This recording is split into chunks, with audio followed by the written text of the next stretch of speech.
ọ̀rọ̀ olóyè Sunday Ìgbòho ó tún bá ọ̀nà mìíràn yọ o. Ìgbòho ṣá ó tún ti pe ìjọba àpapọ̀ lẹ́jọ́ tó fi mọ́ àjọ DSS àti àwọn ènìyàn míì lórílẹ̀‐èdè Nàìjíríà. Gbajúgbajà ajàfẹ́tọ̀ọ́ ọmọnìyàn tó tún jẹ́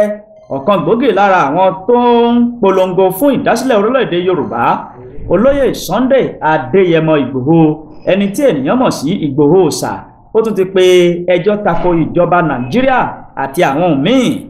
ní ilé ẹjọ́ tó ga jù ọjọ́ Ìṣẹ́gun ọjọ́ 11 oṣù kẹta ọdún 2025 tí a wà yìí ni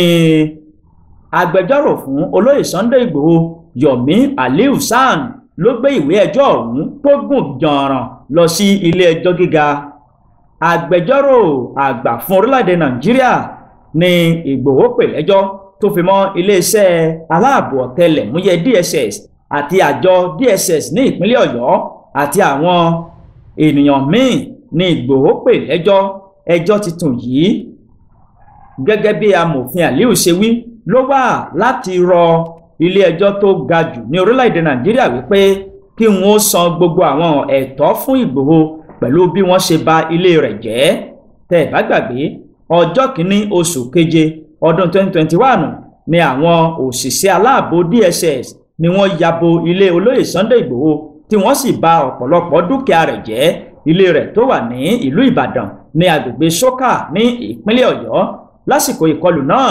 ni wọ́n bà ọ̀pọ̀lọpọ̀ dúkìá olówó iyebíye jẹ́ tó fi mọ́ àwọn mọ́tò tí ilé ọ̀hún sì bàjẹ́ kọjá àlè. Wọ́n pa àwọn ènìyàn méjì, wọ́n sì tún nawọ́ mú àwọn ènìyàn míì. Oṣù díẹ̀ sẹ́yìn tí ìṣẹ̀lẹ̀ yìí ṣẹlẹ̀ ni agbẹjọ́rò olóyè Sunday Ìgbòho Yomi Aliu ló pe ẹjọ́ tó sì béèrè fún 500 bílíọ̀nù náírà 500 billion naira gẹ́gẹ́ bí owó gbà má bínú fún dúkìá rẹ̀ tí àjọ DSS tó bàjẹ́. Àmọ́ o, nínú ìdájọ́ rẹ̀, adájọ́ tó ń gbọ́ ẹjọ́ náà nínú oṣù kẹsàn-án ọdún 2021, Ládìran Akíntọ́lá ni ó buwọ́lu okòó bílíọ̀nù náírà 20 billion naira gẹ́gẹ́ bí owó gbà má bínú tí ìjọba yóò san. Nínú ìwé ìpẹ̀jọ́ tuntun tí Ìgbòho gbé lọ sí ilé ẹjọ́ báyìí, amòfin Aliu ó ṣàlàyé pé nǹkan tí ó gbé àwọn lọ sí ilé ẹjọ́ ni wípé ilé ẹjọ́ gíga wọ́n gbọ́dọ̀ pàṣẹ fún gbogbo àwọn tí ọ̀rọ̀ kàn tó fi mọ́ ìjọba àpapọ̀ kí wọ́n san owó gbà má bínú fún olóyè Sunday Ìgbòho torí pé ọ̀rọ̀ náà ó ti ń pẹ́ jù bí ó ṣe yẹ lọ.